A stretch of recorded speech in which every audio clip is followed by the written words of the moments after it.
안녕하세요. 스테디윈입니다. 매일 꾸준히 하면 성공합니다. 오늘도 힘차게 영어를 마스터해 보세요. 파이팅! To Kill a Mockingbird by Harper Lee. 하퍼리의 앵무새 죽이기. Chapter 1. The third text. 제1장의 세 번째 글. 3단계 영어 원문과 영어 음성을 시청하며 확인 학습하기. The misery of that house began many years before Jem and I were born. The Radleys, welcome anywhere in town, kept to themselves, a predilection unforgivable in Maycomb.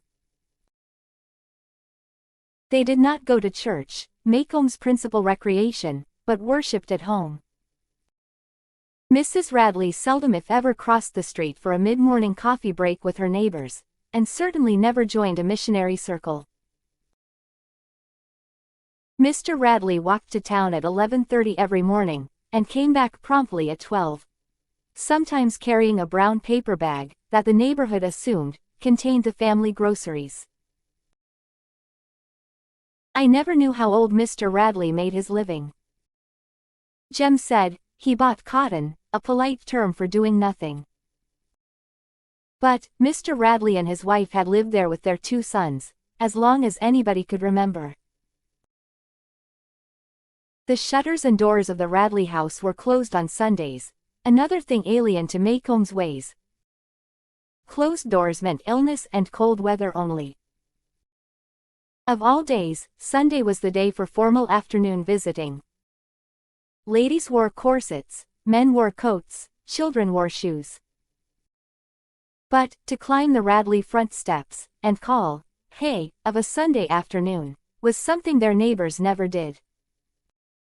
The Radley house had no screen doors. I once asked Atticus if it ever had any. Atticus said yes, but before I was born. According to neighborhood legend, when the younger Radley boy was in his teens, he became acquainted with some of the Cunninghams from Old Sarum,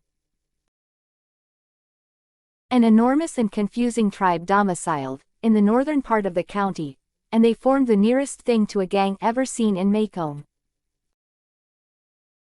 They did little, but enough to be discussed by the town and publicly warned from 3 pulpits. They hung around the barber shop. They rode the bus to Abbotsville on Sundays, and went to the picture show.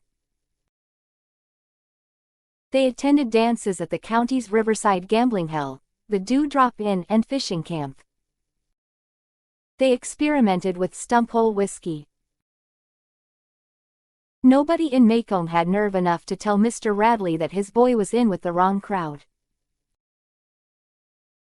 One night, in an excessive spurt of high spirits, the boys backed around the square in a borrowed flivver, resisted arrest by Maycomb's ancient beadle, Mr. Connor, and locked him in the courthouse outhouse.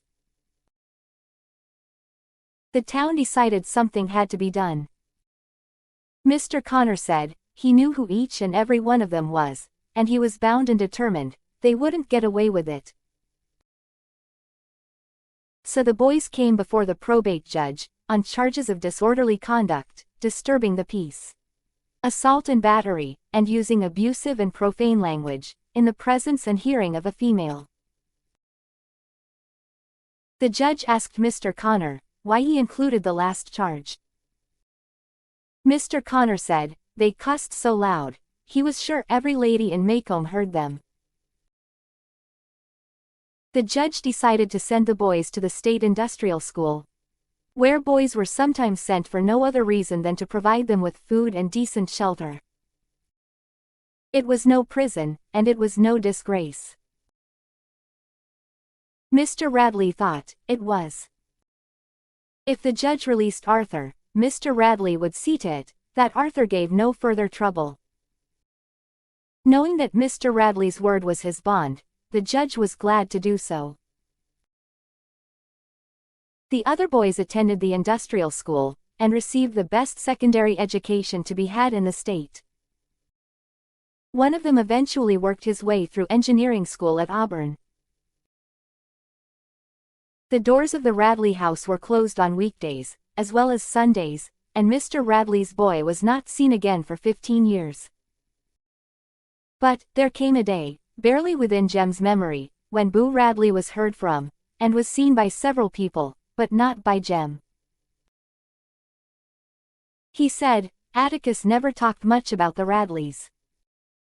When Jem would question him, Atticus's only answer was for him to mind his own business, and let the Radleys mind theirs. They had a right to. But when it happened, Jem said, Atticus shook his head, and said,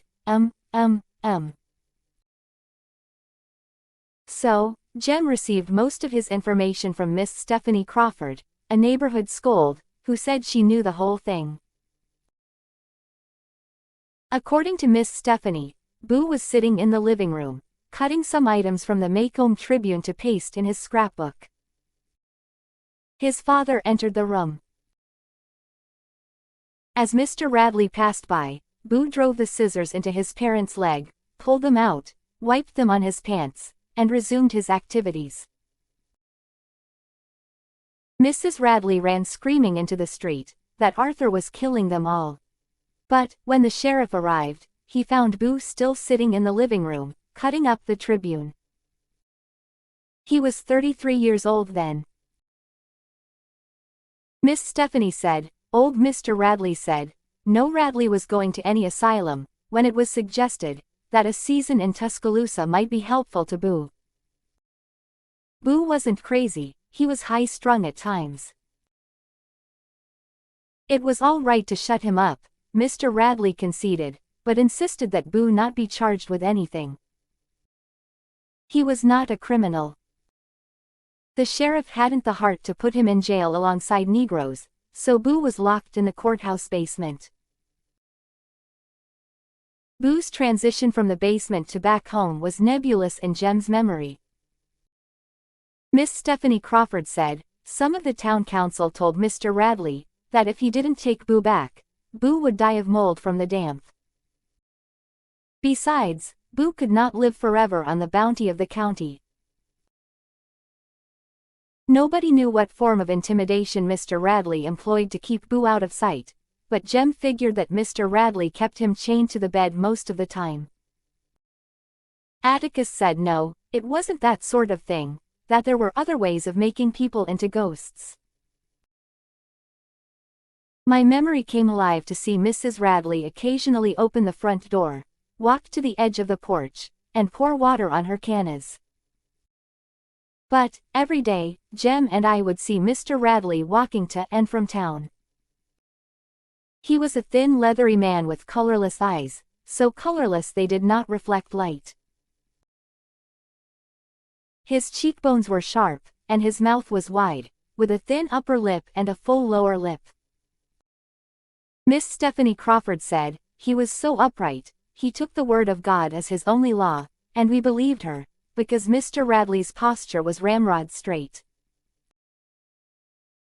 He never spoke to us. When he passed, we would look at the ground, and say, "Good morning, sir," and he would cough in reply. Mr. Radley's elder son lived in Pensacola. He came home at Christmas, and he was one of the few persons we ever saw enter or leave the place.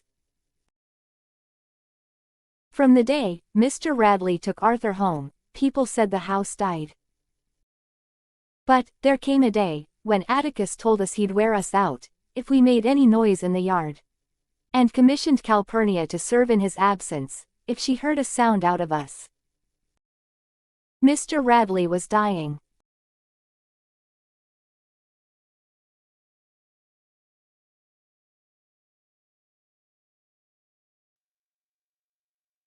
이 영상이 도움이 되셨다면 좋아요, 그리고 구독 부탁드립니다.